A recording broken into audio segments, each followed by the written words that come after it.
কেমনে দিব? চাঁদপুরের বড় বড় ইলিশ, এই যে এটা চাঁদপুরের বড় ইলিশ, এটাই তো কট খাইছে। ইলিশ আসেই তো চাঁদপুর থেকে। তো বড়টা যখন কট খাইছে, ভাই বাচ্চা কাচ্চা করতে গাইব মিঠা পানি ছাড়া মানুষ মারবা, আবার আবদার করবা ইলিশ পাঠাইতে। ভাই লোনা পানির ইলিশ তো সস্তা না। এটা আমরা বাঙালিরাই তো পাই না। আমাদের দেশেই তো মনে করেন যে যার ওই দুর্নীতি টাকা আছে, চুরির টাকা, কালোবাজারের টাকা, এমপি মন্ত্রী যারা আছিল, সরকারি কর্মকর্তা আমলা যারা আছিল ওই 16 বছরে, ওরা খাইছে। সাধারণ জনগণ কিন্তু খাইতে পারে নাই। আর তোমরা দাদারা দেদারসে কিন্তু সারা বছর আমাদের এই লোনা পানির ইলিশ খাই গেছো।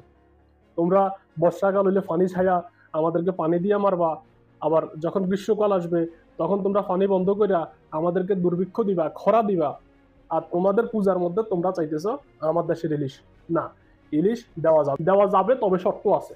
শর্ত হইলো ভাই 1 কেজি ইলিশ নিবা, আর কোরবানিতে একটা করে গরু দিবা। গরু যদি দিতে নাও পারো তাইলে অন্তত সমঝোতা করবো, আন্তর্জাতিক ভাবে একটা আইন করা হবে। ওই আইনের মাধ্যমে যাইয়া তারপরে তোমরা স্বাক্ষর করবা যে সীমান্তে আর আমার দেশের মানুষ মারবা না। তাইলে হয়তো আমরা ইলিশ তোমাদেরকে খাওয়াইতে পারি। অনুরোধ করতেছ, কাকুতি মিনতি করতেছ, পায়ে ধরতেছ ইলিশের জন্য। ভাই ইলিশ দিবটা কেমনে দিব? চাঁদপুরের বড় বড় ইলিশ, এই যে এটা চাঁদপুরের বড় ইলিশ, এটাই তো কট খাইছে। ইলিশ আসেই তো চাঁদপুর থেকে। তো বড়টা যখন কট খাইছে, ভাই বাচ্চা কাচ্চা করতে গাইব, হবে না। না, এটা আসলে কোনোভাবেই মানা যায় না। তোমরা প্রকাশ্যে এবং অপ্রকাশ্যে আমাদের শত্রু। তো গতকালকেও তোমাদের ওই যে রাহুল গান্ধী আমেরিকাতে যাইয়া বাংলাদেশ নিয়ে কথা বলছে। ভাই বাংলাদেশ নিয়ে তোমার এত চুলকানি কেন? বাংলাদেশ নিয়ে তো মাথা ব্যথার তো কোনো কারণ নাই। তোমার দেশে তুমি ভালো থাকো, আমার দেশে আমরা ভালো আছি। যে পাকিস্তানের সাথে যে সম্পর্কটা তৈরি করা হচ্ছে, এই জায়গাটা থেকে আসলে বেরিয়ে আসতে হবে। আপনি একটারে দূরে সরাই তারপর আরেকটা শত্রুরের কাছে টাইনা নিবেন, এটাও কিন্তু জনগণ মানবে না। একটু হিসাব নিকাশ করে তারপরে কাজ করতে হবে। আর মনে রাখতে হবে যে এই গভর্নমেন্ট এত ইস্টাবলিশড গভর্নমেন্ট না। অদূর ভবিষ্যতে টুমোরো কোনো একদিন তো নির্বাচন দিতে হবে।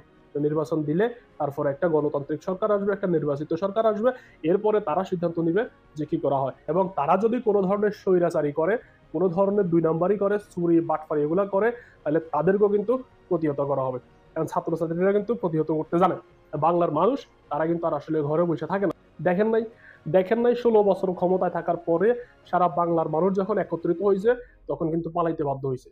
তো যারাই পরবর্তীতে আসবেন এবং বর্তমানে যারা আছেন, তারা কোনো একটা সিদ্ধান্ত নেওয়ার আগে অনেকগুলো বিষয় জিনিস মাথায় রাখা, তারপরে একটা অভ্যুত্থান যে হয়েছে রিসেন্টলি, এই অভ্যুত্থানের কথা মাথায় রাখা তারপরে কাজ করেন। আর ইলিশ দেওয়া এটা আসলে বন্ধ করা উচিত। যদি দেওয়া হয় তাহলে শর্ত সাপেক্ষে দেওয়া লাগবে। ওই যে ইলিশ নিবা, গরু দিবা। ইলিশ নিবা, এই সীমান্তে হত্যা বন্ধ করবা। ইলিশ নিবা, পানি বন্টন চুক্তি যেটা আছে, তিস্তা, গঙ্গা, পদ্মা, মেঘনা যা আছে, এই সবগুলা সমভাবে তারপরে এগুলা বন্টন করবা। না হয় তাদেরকে সকল সুযোগ সুবিধা থেকে বঞ্চিত করা হবে। দর্শক, আজকে পর্যন্তই। ভালো থাকবেন, সুস্থ থাকবেন। আল্লাহ।